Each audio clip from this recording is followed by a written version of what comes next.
नमस्कार। मिलेंगी परिंदों को मंजिलें, ये उनके पर बोलते हैं। मिलेंगी परिंदों को मंजिलें, ये उनके पर बोलते हैं।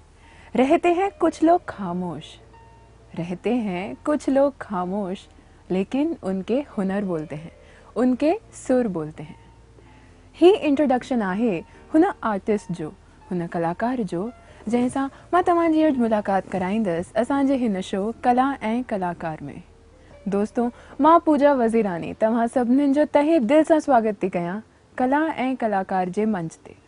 ही एंडीवेयर आहे GTPL जी सिंधी टीवीअ जो। दोस्तों, इंसान जॾहिं हिन धरतीअ ते जनम वठंदो आहे तॾहिं सृष्टिअ जो रचयिता हुनखे कुझु खूबियुनि ऐं कुझु खामियुनि सां नवाज़ींदो आहे। वधंदी उमिरि सां गॾु ही खूबियूं ऐं खामियूं भी विकसित थींदियूं वेंदियूं आहिनि। अक्सर ही खूबियूं खामियुनि खे सरपास करे इंसान खे हिकिड़ो आदर्श रूप ॾींदियूं आहिनि। कला जे नज़रिए सां ॾिसूं त कला भी कुझु विशेष इंसाननि खे भॻवान जे तरफ़ां मिलियल हिकु वरदान हूंदो आहे। अहिड़ा ई हिकु विशेष इंसान अॼु असांजा कलाकार आहिनि। रिस्पेक्टेड सर श्री पवन कुमार माटा जी। सौम्य ऐं शांत स्वभाव जा धणी श्री पवन कुमार जी। गायकीअ में माहिर श्री पवन कुमार जी। कॉम्पोजिशन्स जा एक्सपर्ट श्री पवन कुमार जी। ऐं अहिड़ो ई ॿियो घणो कुझु। सर, तव्हांजो असांजे स्टूडियो में हार्दिक स्वागत आहे। दोस्तों, सिंधी समाज में हर नंढड़ो ॿार पवन सर खे सुञाणींदो आहे, छाकाणि त हुननि जी आवाज़ जो जादू ई अहिड़ो आहे। कंहिं भी रिमार्केबल फॉर्मल ट्रेनिंग जे बिना पोयनि 35 सालनि खां पवन सर सिंधी सोसाइटीअ खे न सिर्फ़ एंटरटेन करे रहिया आहिनि, पर मां चवंदसि त हू सिंधी कल्चर खे प्रिज़र्व करे रहिया आहिनि ऐं ही असांजे लाइ हिकु गर्व जी ॻाल्हि आहे। अचो त मुखातिब थियूं ऐं ॼाणूं हुननि जे ई वाता हुननि जे बारे में। सर, तव्हांजो असांजे प्रोग्राम में वरी स्वागत आहे। महिरबानी। सर, पोयनि 35 सालनि खां तव्हां हिन फील्ड में हिकु रिस्पेक्टेबल मुक़ाम ते आहियो, त मूंखे ॿुधायो त तव्हांजी हिन जर्नीअ जी शुरूआत कीअं थी? शुरूआत बस मां साल यादि कंदो आहियां 1975 जॾहिं मां 10 दर्जो पढ़ंदो हुउमि। तॾहिं इहा सिंधियत जी हलचल केतिरा ई ग्रुप संस्थाऊं जहिड़ो कि सिंधु कलाकार मंडल त शुरू खां हुयो चंद्र सावनानी जी रहबरी हेठि। तंहिंखां पोइ हिकिड़ो ॿियो ग्रुप शुरू थियो एक्सपेरिमेंटल ड्रामा खणी करे सिंधी ड्रामा वर्कशॉप, जंहिंजो रूह रवान असांजो डॉक्टर प्रेम प्रकाश आहे। उन्हनि केतिरा ई ड्रामा कया सिंधीअ में, त इन्हनि ॿिनि ग्रुपनि सां मुंहिंजी शुरूआत थी। ड्रामा सां पहिरियों मां जुड़ियुमि। 6 साल लगातार ड्रामा कया 1981 ताईं। ऐं 1975 में गॾोगॾु संगीत जो भई मूंसां वास्तो थियो, उहो बि 1975 में कीअं त जो हिकिड़ी सिंधी यूथ एसोसिएशन संस्था जे तरफ़ां सिंधी राग जी कॉम्पिटिशन थी टैगोर हॉल में। मूंखे यादि आहे 1975 में। ऐं मां फॉर्म भरियो।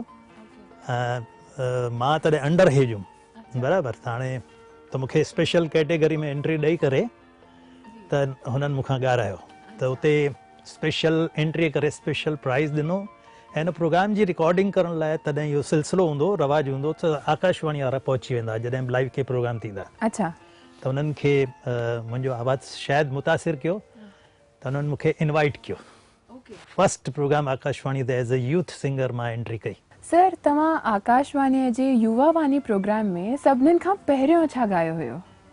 सभ खां पहिरीं एक्चुअली मां 3 रचनाऊं ॻायूं जी, जेके मां सिखियुमि असांजे हिकिड़े माइनस फ़नकार खां, उन ज़माने जो असांजो ॾाढो वॾो फ़नकार राजेश भारद्वाज। अच्छा। त हाणे मूंखे ख़बर न हूंदी, त हाणे सलाह ॾिनो Rajesh Bhardwaj is the right person. जी जी। त मां उन्हनि वटां 3 रचनाऊं सिखी करे 1975 में ई रिकॉर्ड करियां आकाशवाणी ते।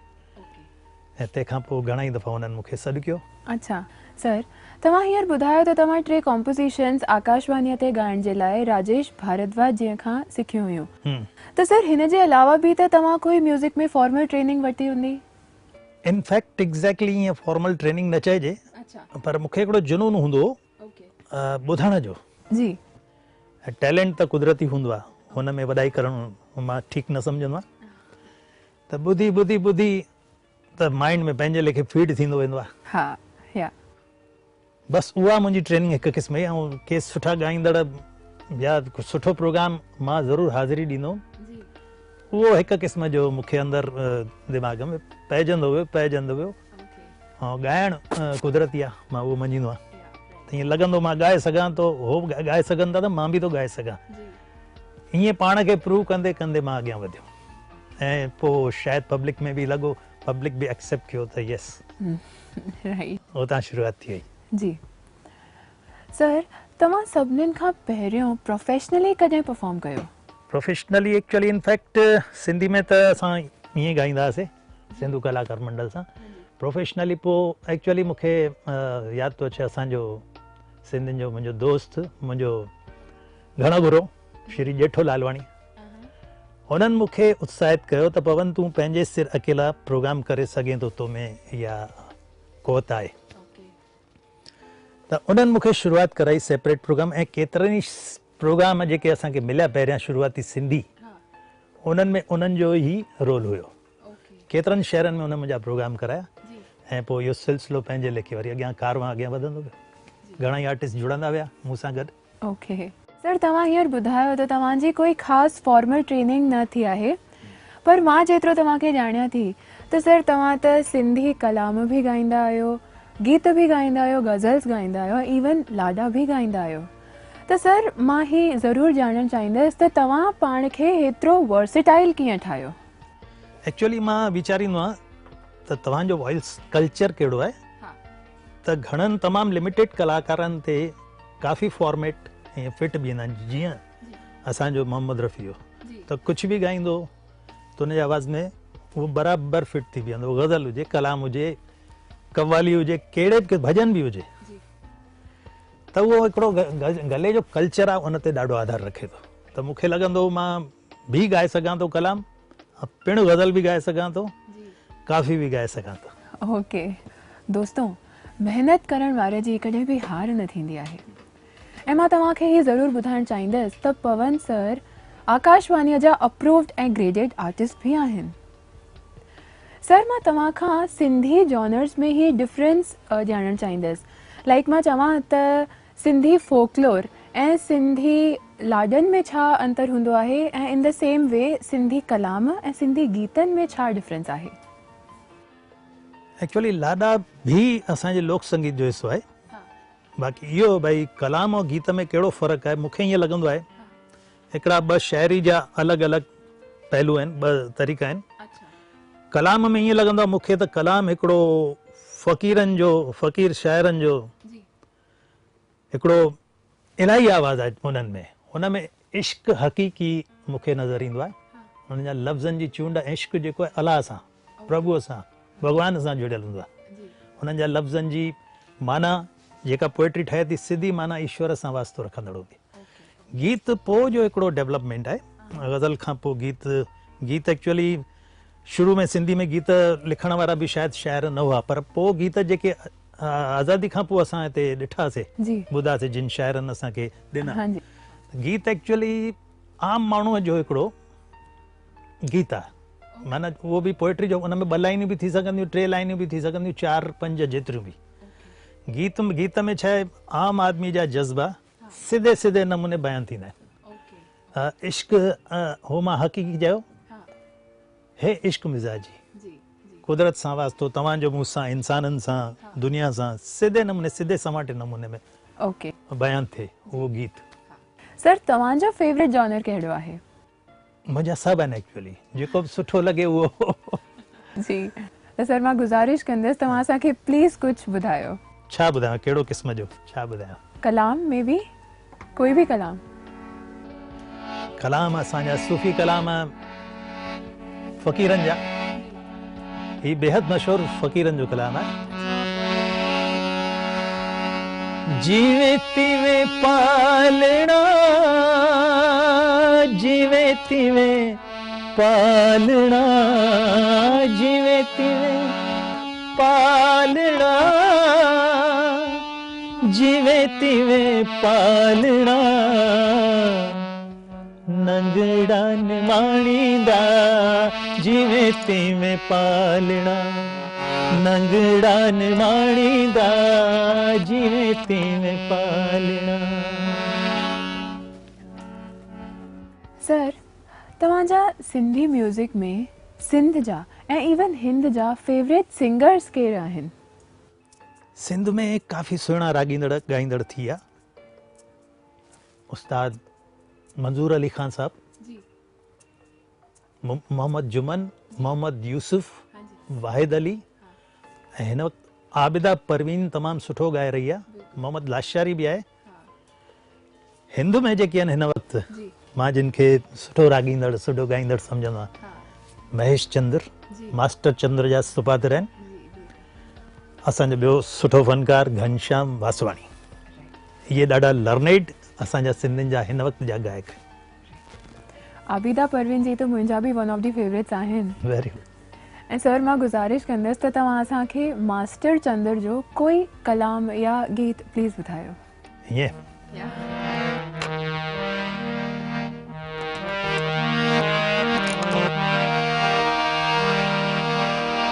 रीत रुसण जी रमज़न ॼाणा रीत रुसण जी रमज़न ॼाणा रुसन रुसण में छाहे राणा रुसन रुसण में छाहे राणा रीत रुसण जी रमज़न ॼाणा रीत रुसण जी रमज़न ॼाणा रुसन रुसण में छाहे राणा रुसन रुसण में छाहे राणा। वाह बेहतरीन। सर तव्हांजा फेवरेट राइटर्स ऐं पोएट्स केर आहिनि? असांजा वॾा जेके शाइर हुया त्रिमूर्ति चवंदा शाह सचल ऐं सामी, हुननि जा कलाम त सभई कलाकार ॻाईंदा आहिनि। मां हिते हिंद में ॼाम त मां जीअं वॾो थियुमि त जिन शाइरनि जे बारे जेके हिंद में हुया हुननि जे बारे में जीअं जीअं वॾो थियुमि ॼाण पई उन्हनि में जेके जिन खे मां ॻाईंदो आयो आहियां हुननि में जेके वॾा वॾा शाइर आहिनि ग़ज़ल जो स्पेशली वॾे में वॾो नालो श्री नारायण श्याम, तंहिंखां पोइ असांजा अहमदाबाद जा अर्जन हासिद साहिबु, उल्हासनगर जा एम कमल साहिबु, इंद्र भोजवाणी साहिबु ऐं असांजा ग़ज़ल जे नए तरीक़े खे लिखण वारा असांजा वासदेव मोई साहिबु, हिननि खे मां ख़ूब ॻायो आहे। ओके सर मां गुज़ारिश कंदसि त तव्हां असांखे प्लीज़ कुझु ॻाए ॿुधायो। इन्हनि सभिनी जी मां थोरी हिकिड़ी झलक पेश कंदुमि। सभ खां पहिरीं इंद्र भोजवाणीअ जी नंढे वज़न जो ग़ज़ल आई।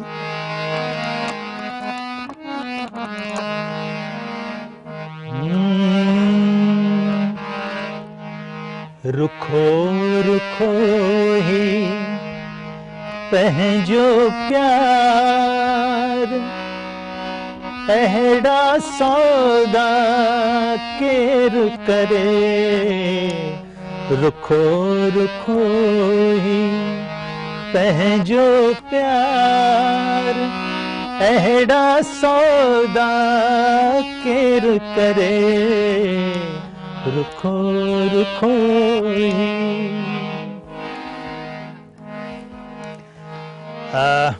हासिद साहिब जो बि ॿुधायां थो।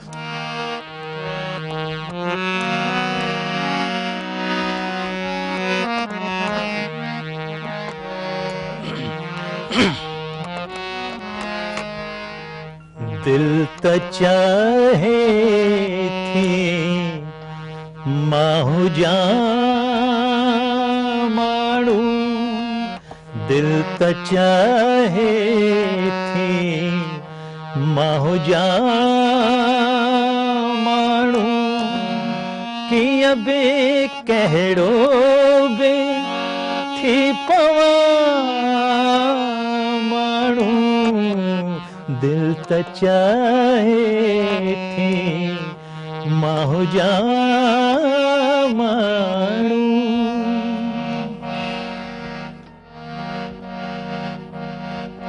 मोई साहिब जो ॿुधायो। ठीकु आहे।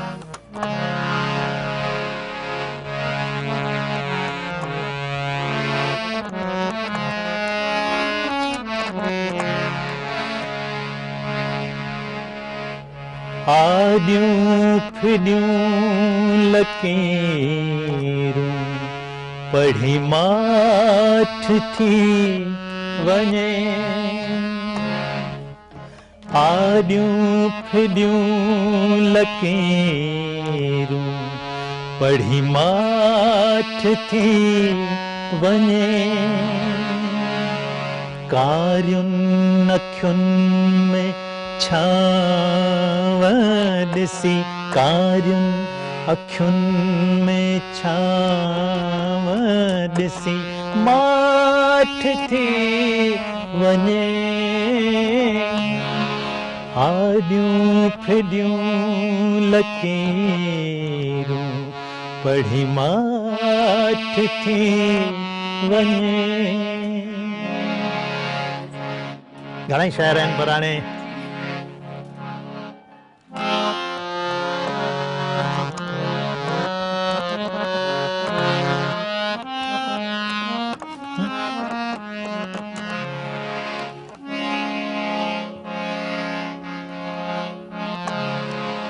ये गज़ल नारायण श्याम जी है। इनफैक्ट कंपोज कई मां काजल है, तो काजल आकाशवाणी ते रिकॉर्ड कई है, मां भी पंहिंजे नमूने रिकॉर्ड करे वो ॿुधायांव थो तव्हांखे।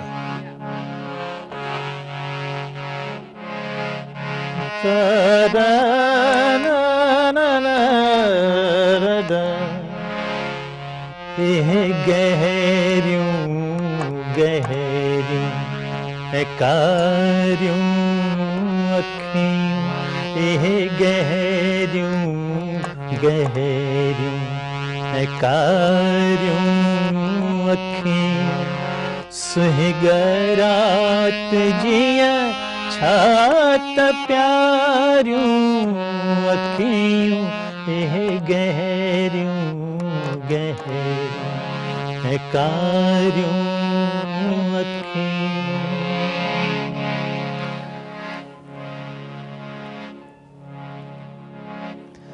गीत में मूंखे गोवर्धन भारती भी याद था अचनि, उन्हनि खे कीअं विसारे सघंदुमि, ॻाल्हियुनि ॻाल्हियुनि में उन्हनि खे न विसारे सघिबो।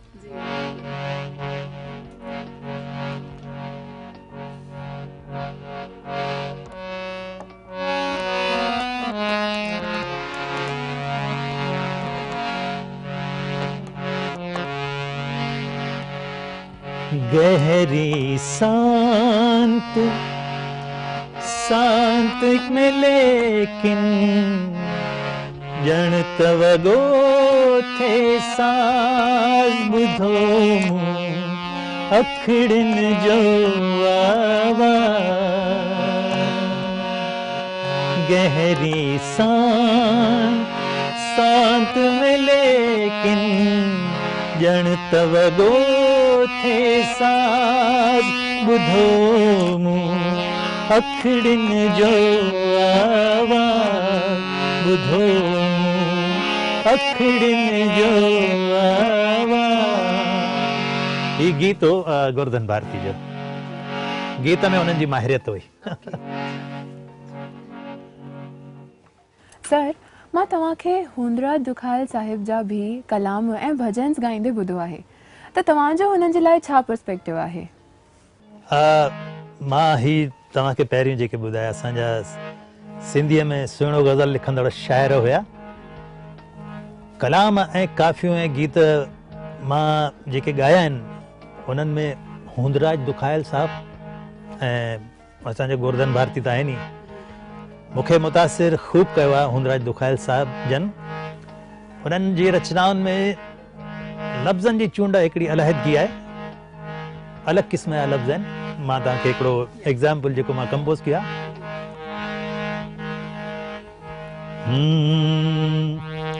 सूर ॾिने सौगात यार, सूर ॾिने सौगात यार, निंड वई उखड़ी अखड़ियुनि जी, निंड वई उखड़ी अखड़ियुनि जी छात ॾेई वेतात यार सूर ॾिन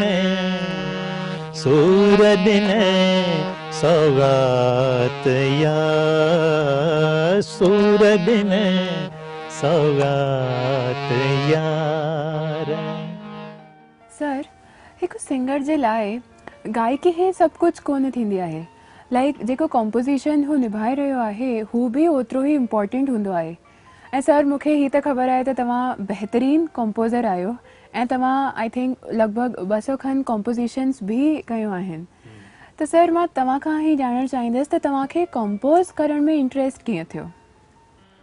बस मुंहिंजी 75 में जॾहिं पहिरियों दफ़ो श्री राजेश भारद्वाज खां सिखी हुयमि, ईअं लॻो मां बि करे सघां थो। इहो हिकिड़ो कॉन्फिडेंस चइजे या जुनून चइजे, पैशन चइजे, ऐं सच में मां करे वियुमि। भले मां हिकु ॿ पहिरियों ग़लति कयूं, कंपोज़िशन बराबरि त थोरो फ्रेम खां ॿाहिरि पई वञा, पोइ थोरो मूंखे कंहिं जजमेंट ॾिनी, भई हीअ कंपोज़िंग फ्रेम में हीअं ठाहिबी आहे, रिदम जे फ्रेम में। बसि उतां खां पोइ कॾहिं पुठियां मुड़ी न ॾिठो ऐं हर कंहिं क़िस्म जूं कंपोज़िशन मां शायदि करे सघियुमि। कलाकारनि जी अलॻि अलॻि चॉइस हूंदी आहे। कंहिंखे निर्गुण पोइट्री वणंदी आहे त कंहिंखे सगुन पोइट्री त कंहिंखे भजन्स। त सर, तव्हांखे सभिनीनि खां वधीक कंपोज़ करण में छा वणंदो आहे? कंपोज़र तौर नज़रियो इहो हुअणु खपे त भई सभु तव्हांखे पसंदि अचणु खपनि त ई तव्हां कंपोज़ करे सघंदो। Otherwise I don't think composer जो का वैल्यू आहे। जी, तो माना हरफन मौला हुअणु खपे कंपोज़र, वर्सेटाइल हुअणु खपे, इंग्लिश में चवंदा आहिनि। त सभु कंहिं क़िस्म जा रंग हुअणु खपनि त ई कंपोज़र सही कंपोज़र सॾाइबो। सर, सिंधी म्यूज़िक में त तव्हां हासिलातियूं ऑलरेडी हासिल करे चुकिया आहियो, त मां तव्हां खां ही सवाल कंदसि त तव्हांखे हिंदी म्यूज़िक में कीअं इंट्रस्ट थियो? वरी उहो ई 1975 मां स्कूल में ॻाईंदो हुउमि त सभु ईअं चवंदा तुंहिंजो आवाज़ु मोहम्मद रफ़ी सां मिले थो। पर मां कॾहिं शुरूआति न कई, पर हिन जी शुरूआति बि अगेन मां चवंदुमि असांजे लालवाणी साहिब खे क्रेडिट वञे थी, जेठो लालवाणी खे। उन्हनि मूंखे थोरो उत्साहित कयो ऐं मुंहिंजो हिकिड़ो दोस्त जंहिं चयो भई असीं हिकिड़ो एक्सपेरिमेंटल हिकिड़ो फर्स्ट कमर्शियल शो था करे ॾिसूं, प्रोफेशनल शो। त उहो असां 1981 में पहिरियों कयोसीं ऐं उतां खां पोइ सभई जेके तव्हांजा लोकल ग्रुप्स हुननि मूंखे बुकिंग्स ॾियणु चालू कया ऐं उन में मां काफ़ी विदेश जूं टूर्स बि करे आयुमि, इंग्लैंड, यूके, USA। लॻभॻि 12-13 दफ़ा हिन सिलसिले में वञिणो थियो ॿाहिरि। Wow, okay. सर, छा हिकु सक्सेसफुल सिंगर ठहण जे लाइ क्लासिकल म्यूज़िक जी तालीम ज़रूरी आहे? सक्सेसफुल थियण लाइ ज़रूरी कोन्हे, पर उनखे वधीक असरदार करण लाइ हे हिकु क़िस्म जो ग्रामर आहे। मां ईअं चवंदो आहियां क्लासिकल संगीत आवाज़ कुदरत जी हिकिड़ी बख़्शिश आहे ऐं उनखे टेक्निकल एस्पेक्ट्स सां रिच करणो आहे, इनरिच करणो आहे, वधाइणो आहे। रिदम जो नॉलेज, रागनि जो नॉलेज इहो हूंदो आहे त तव्हां वधीक कॉन्फिडेंट थी करे ॻाईंदो। जेतिरो कॉन्फिडेंट तव्हां हूंदो ओतिरो कॉन्फिडेंट परफॉर्मेंस थींदो ऐं उनजो असरु शायदि बेटर ई थींदो। सर, हीअं त ही कन्वर्सेशन्स नेवर एंडिंग आहिनि, पर वक़्त जी पाबंदीअ जे करे अंत में मां तव्हां खां ही ज़रूरु पुछंदसि त जीअं त तव्हां ॼाणो ई था त सिंधी यंगस्टर्स खे सिंधियत में घटि इंट्रस्ट आहे ऐं ॿियनि एक्टिविटीज़ में वधीक इंट्रस्ट आहे, त हिन सभ जे लाइ जवाबदार केरु आहे? सिंधी ॿोलीअ लाइ नथा ॻाल्हाइनि। मूंखे ईअं लॻंदो आहे सभ खां पहिरीं वॾे में वॾो ॿ कारण लॻंदा आहिनि। हिकु त असांखे ज़मीन कोन्हे, ज़मीन कोन्हे त ॿोली खे वधाइण विझाइण जो हिकिड़ा अवसर जेके पैदा थियनि था, मौक़ा पैदा थियनि था, इहे सिचुएशन ज़रूरी आहिनि, उहे नथियूं पैदा थियनि। ॿियो सभ खां पहिरीं मूंखे लॻंदो आहे वॾे में वॾा जवाबदार ॿारनि जा माइट आहिनि, यानी माउ पीउ आहिनि। ॿियो असांखे ईअं लॻंदो आहे असांजी कम्यूनिटी में हिकिड़ो कॉम्प्लेक्स आहे, इंफीरियरिटी कॉम्प्लेक्स। स्टेटस लाइ हू ॿोलीअ खे क़ुर्बान करे सघनि था। हुननि खे ईअं लॻंदो आहे सिंधी न ॻाल्हाए करे असां शायदि थोरो अपर सॾाइण में सॾाइजंदासीं ऐं हुन में फ़खुरु था वठनि। इहो हिकिड़ो वॾो कॉम्प्लेक्स आहे, हुन मां ॿाहिरि अचिणो पवंदो। सिंधी न ॻाल्हाए करे तव्हां छा था साबित करण छा था साबित करण चाहियो मां इहो हमेशह क्वेश्चन सभिनी खां पुछंदो हुन जो जवाबु कोई न ॾेई सघंदो आहे जवाब अॼु तलाश आहे ऐं रही ॻाल्हि यंगस्टर खे इन्वॉल्व करण लाइ मां अगेन चवंदुमि पहिरियों सभ खां पहिरीं रोल पेरेंट्स जो ईंदो संगीत ऐं ई कला जा जेके असां वटि इंस्ट्रूमेंट्स आहिनि हुननि सां ज़रूरु जोड़े सघिबो आहे उन्हनि खे छो जो म्यूज़िक खे काई लैंग्वेज न थींदी आहे त म्यूज़िक सां भई हाणे तो रिलेवेंट कॉन्टेम्पररी म्यूज़िक सां थोरो अपग्रेडेड भाई मॉडर्न जी इंस्ट्रूमेंट सां यूज़ करे थोरो अट्रैक्टिव बणाए उनखे अहिड़े नमूने जा गीत ठाहियूं जेके उन्हनि सां कनेक्ट करे सघूं असां हिकिड़ो इहो तरीक़ो थी सघे थो ऐं सवली भाषा वारा गीत एटलीस्ट एतिरी त असां कोशिशि करे सघूं था शायदि उहा कामयाबु वञे डेफिनेटली सर सर तव्हां असांजे स्टूडियो में पधारिया ऐं असां सां गॾु तव्हांजा एक्सपीरियंसिस शेयर कया thank you so much for that तव्हांजी बि वॾी वॾी महिरबानी दर्शक मित्रों प्रोग्राम समाप्त कंदे कंदे मां सिंधी यंगस्टर्स खे ही डेफिनेटली चवणु चाहींदसि त सिंधियत खे प्रिज़र्व करणु असांजी रिस्पॉन्सिबिलिटी आहे अचो त let's join hands together and save सिंधियत थैंक यू सो मच